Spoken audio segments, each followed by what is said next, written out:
Thank you, Mr. Speaker. I want to thank my colleague, the Member of Parliament for Kelowna Lake Country, and the official opposition Shadow Minister for Export Promotion and International Trade for sharing her time with me. I know her constituents of Kelowna Lake Country are well served by the member, and she's done a great work on this file and on this bill, and so I'd just like to thank her for that.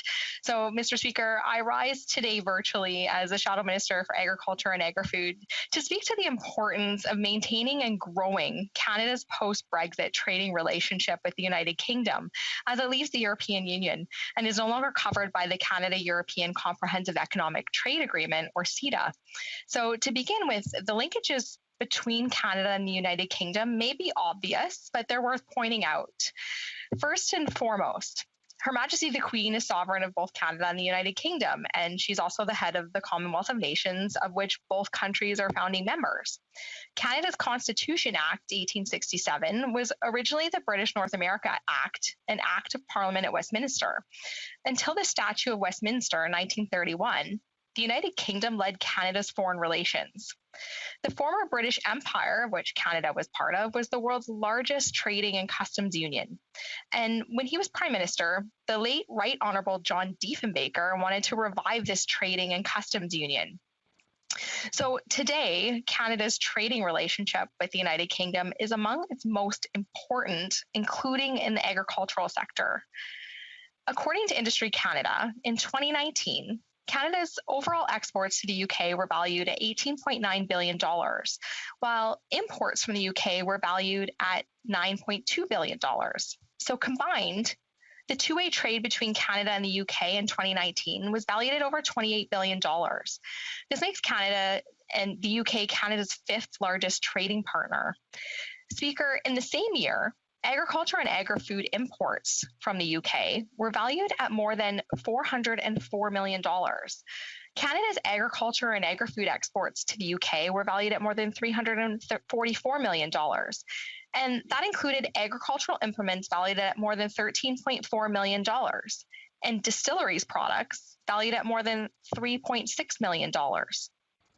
All other agricultural products exported by Canada were valued at $326 million. So as an agriculture export market, the UK is Canada's 17th most valuable in the world. The UK is Canada's third most valuable agricultural export market in Europe after France and Belgium. Canada produces and exports some of the highest quality food products in the world, and our farmers are proud of what they produce. In 2019, Canada's exports of wheat to the UK were valued at $116.3 million.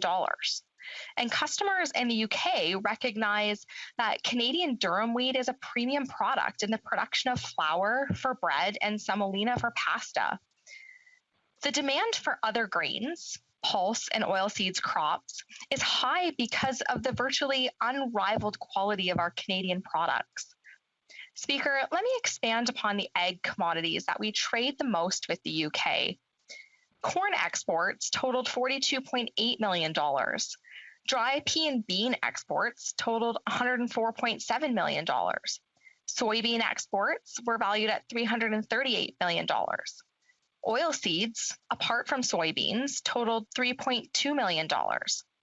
Non-citrus fruit and tree nut exports were $1.7 million, and miscellaneous crops, including other grains, totaled $18 million. So, Mr. Speaker, these products are all grown by farmers who pride themselves on the quality of their product and appreciate the relationship they have with the UK, including farmers from my own riding of Lambton-Kent Middlesex. The UK is an important market for a wide variety of farm products and services. Mr. Speaker, this agreement protects Canada's dairy, poultry, and egg sectors and the viability of produced in Canada suppliers of these products. It offers no incrementally increased market access for supply managed products. However, the UK market is effectively closed to other Canadian farm products, including beef. So any future trade negotiations between Canada and the United Kingdom should make these points of discussion. Mr. Speaker, what Canada must do in order to restore the United Kingdom's market openness to Canadian beef exports? Is there an opportunity to promote Canadian agricultural products to achieve a greater share of the existing United Kingdom market? For example, the United Kingdom exports of distilleries products to Canada in 2019 totaled just short of $270 million, compared to $3.6 million from Canada to the United Kingdom. So discussions should be pursued to create what would effectively be a new market for other Canadian products, including canola. As well as serving as a high-quality cooking oil, canola is used as a feedstock for the production of biodiesel. Sadly, at present, the United Kingdom is not a significant market for canola. Is the Government of Canada doing all it could to promote Canadian agricultural products in the United Kingdom? Mr. Speaker, further, and according to the Minister responsible for international trade, if this bill failed and Canada's trading relationship with the UK were to revert to most favored nation provisions subject to the World Trade Organization regime, food exports would be among the most negatively affected.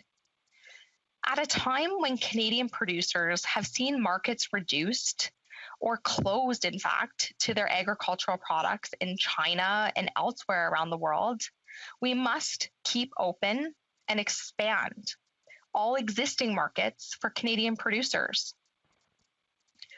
Our consideration of Bill C-18 and the trade continuity with the UK post-Brexit should not be taken as a be-all, end-all. This should be taken as a new starting point for an enhanced, friendly, fruitful, and prosperous trading relationship between our two countries and our respective producers and service providers.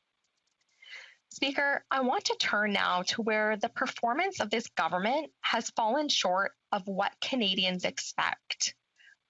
As my colleague, the Shadow Minister for Export Promotion and International Trade, has pointed out, the Liberals introduced this bill at the last minute to replace a trade agreement that they knew about for some time, and they knew it was expiring at the end of 2020. Again, as my colleague pointed out, while we are pleased that the Canada and the United Kingdom have secured a trade agreement that reestablishes provisions under CETA, we are not pleased that the Liberals waited till the 11th hour to introduce the implementing legislation. This is yet another example of Liberal mismanagement and incompetence. Speaker, make no mistake, Conservatives have been the party of well-regulated free trade. Sir John A. Macdonald sought trade reciprocity with the United States immediately following Confederation. As I've already mentioned, Prime Minister John Diefenbaker sought to revive free trade in the Commonwealth. The Canada-US Free Trade Agreement was initiated and implemented by Prime Minister Brian Mulroney and his International Trade Minister, the late John Crosbie. The Right Honourable Stephen Harper negotiated over 30 bilateral trade agreements, as well as CETA and Trans-Pacific Partnership. The Conservative Party understands that Canada's prosperity and job creation hinges on Canadian producers' access to international markets for their goods and services, including agricultural goods and services. So let me say again, the Conservative Party is the party of well-regulated free trade. On a more personal note, Mr. Speaker, as with so many communities across all regions, provinces, and territories of Canada, my riding of Lambton-Kent Middlesex is heavily dependent on having secure and reliable access to markets for the agricultural products that they produce. As with ridings served by my colleagues on this side of the House, but also by colleagues on all sides of this chamber, our constituents' jobs and livelihoods and their ability to provide for their families and loved ones depends on local but also global markets for agricultural products.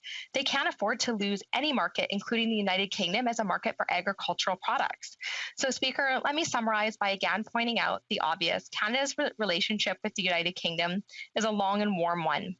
Even apart from our commonalities, Canada's trading relationship with the United Kingdom is too valuable to lose. It is too valuable to lose for Canadian farmers and agricultural producers of goods and services. Canadian agricultural producers are ready to supply top quality products to the United Kingdom and the rest of the world. Thank you.